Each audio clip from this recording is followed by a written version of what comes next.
Prokuroret Anita Topolova-Isailovska, Lenqe Ristovska dhe Lidia Raiqević, si dhe gjykatësi Nenad Saveski, kanë marrë mendim pozitiv nga Këshilli i Prokurorëve për prokuror republikan. Mendimet e Këshillit të Prokurorëve do të dorëzohen në qeveri.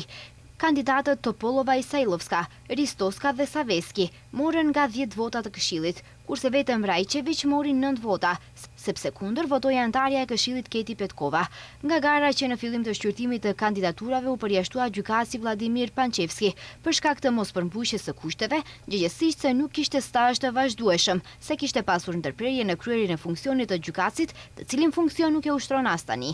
Tani qeveria duhet i propozojë kuvendit njërin nga kandidatët për të cilin ka marrë mendim pozitiv nga Këshilli i Prokurorëve.